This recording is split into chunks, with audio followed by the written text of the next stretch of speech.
Upgrade Aquatic for 1.19.2 Forge does a fantastic job improving river and ocean biomes alike.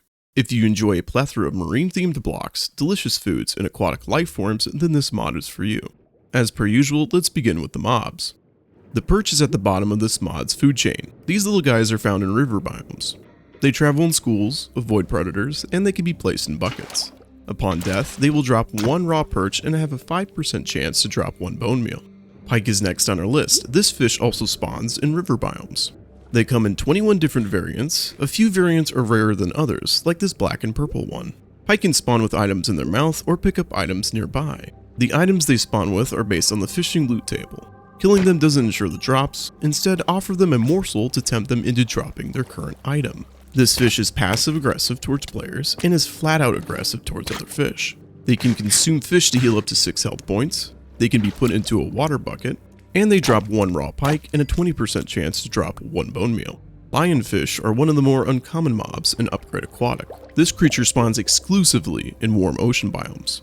Coming into contact with this fish will inflict poison 2 for 3 seconds, and they are naturally aggressive towards players. Water buckets work on this mob as well. Lionfish drop 1 raw lionfish and a 20% chance to drop 1 bone meal. Raw lionfish is the key ingredient in brewing potions of Repellence. This potion basically gives you the lionfish's ability to poison those who touch you. Combining fermented spider eye with the potions of repellence will convert it into potions of vibing. Vibing does the exact opposite. Brushing against mobs gives them regeneration. Nautilus can be located in deeper oceanic ravines. You can often find them in groups. Other than being bucketable, they don't have any other mechanics except for a small Easter egg. Name tagging these mobs with specific names will give them unique skins. This only changes their appearance, nothing else. Nautilus drops 0 to 1 Nautilus shell. These next 3 jellyfishes aren't super important, so let's quickly blow through them. I'm unsure if they spawn naturally since they don't have spawn eggs. If they do, my guess would be the lukewarm or warm ocean biomes. Cassiopeia jellyfish are passive aggressive towards players, and they come in 3 different color variants and sizes. Immortal jellyfish are passive towards players, touching them is a no-no, and they heal to full after taking damage. Box jellyfish are aggressive with players, they inflict poison 2 for 30 seconds, and they come in 3 different color variants. Here is a goose. It's a lovely goose. I don't think this spawns anywhere considering it's a heavy work in progress mob.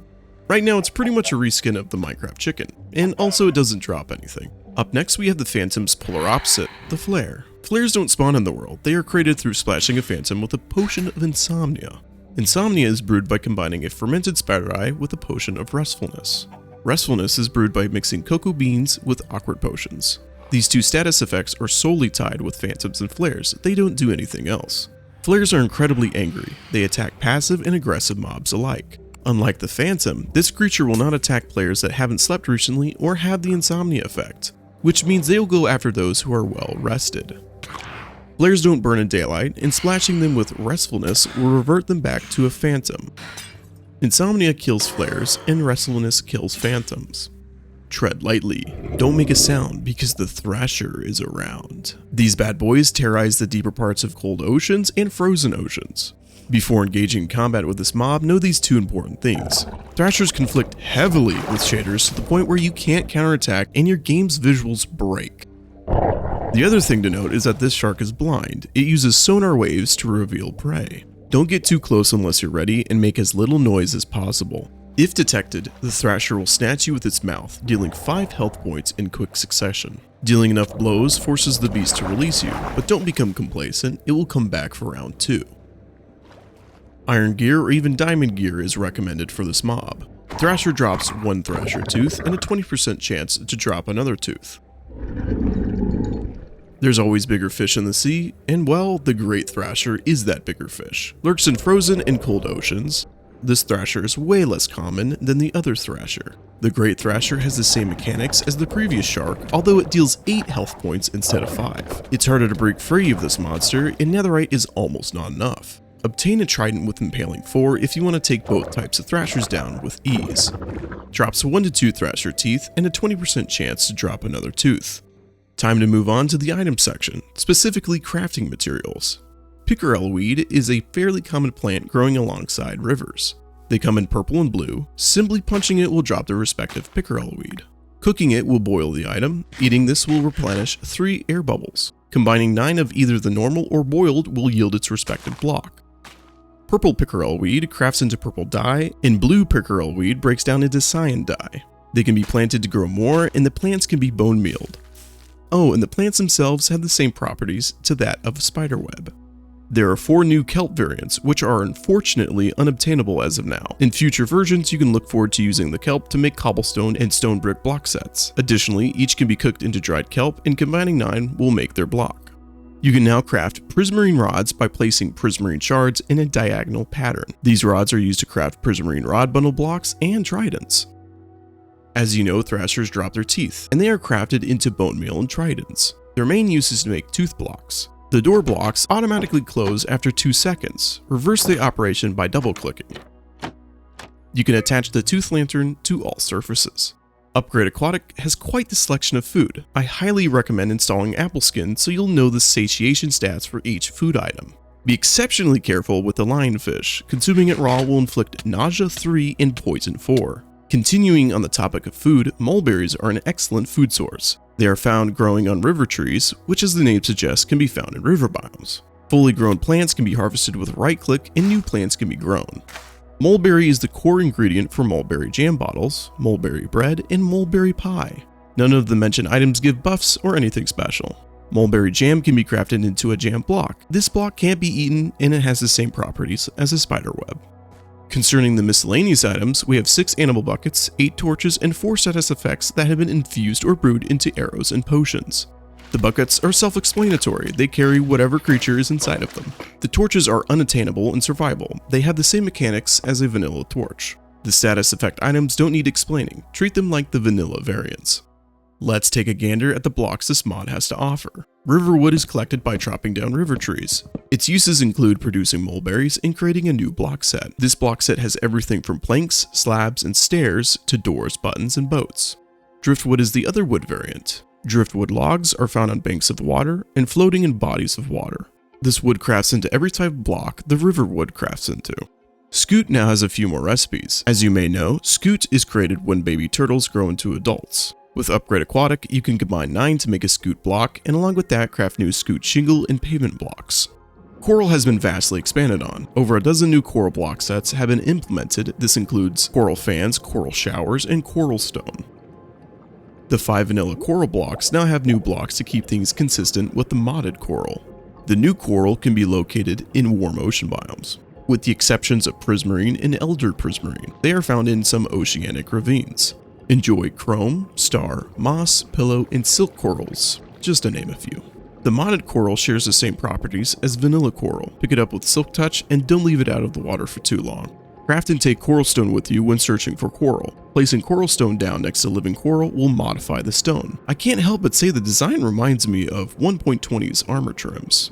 This conversion process is the same for all coral, both modded and vanilla. Do note the conversion takes a random amount of time. It can take a while. Placing redstone next to the modified coral stone will grow its respective coral.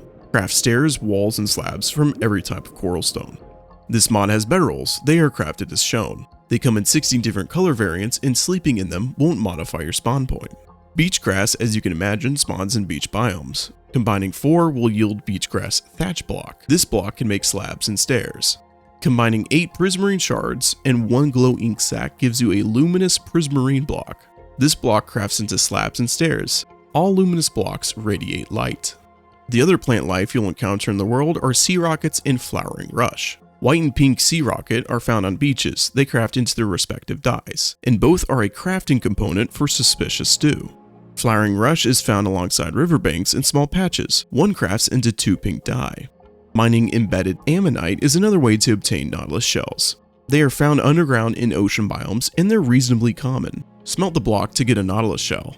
Glass doors are a thing. Make them like you normally would, like other doors. They function as normal doors.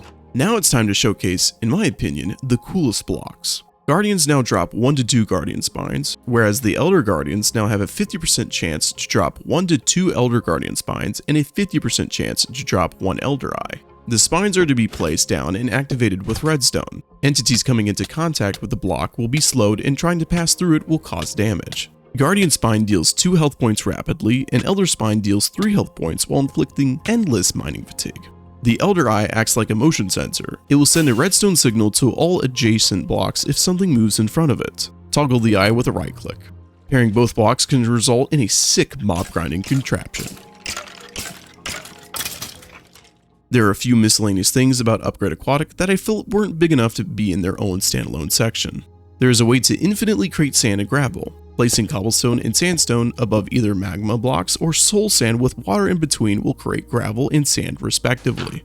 Villager and other loot tables have been modified to include the mod's contents. For example, bedrolls of all types can be purchased from leather workers, and coral blocks can be bought from wandering traders. Furthermore, Thrasher teeth can be found in big underwater ruin chests and buried treasures. And pickerel weed can be found in shipwreck supply chests. Make sure to install JI and JER to help you navigate Upgrade Aquatic and really any other mod you play with. As you advance through the mod, you'll be rewarded with advancements. I'm sure there are hidden ones to discover, so good luck finding them. Advancements aren't super important, but I thought I would fill you in anyway. This mod has two config files, Client and Common. Client holds a small number of settings including description tweaks, overlays, and renders. Common has item generation and mob settings. Modify villager trades, ocean ruin blocks, drown animations, and spawn depth range for mobs. These configs are mostly irrelevant, but there you have it. That is the complete showcase of Upgrade Aquatic for 1.19.2 Forge. Leave a comment on what you thought about this mod. Do you like it or dislike it? As always, check the description for mod links. Thank you for watching, drop a like on the video, and make sure to subscribe for more mod related content like this in the future. Ring that bell to be notified when I drop a video. I'm not one to upload consistently. And as always, Crimlets, stay snazzy.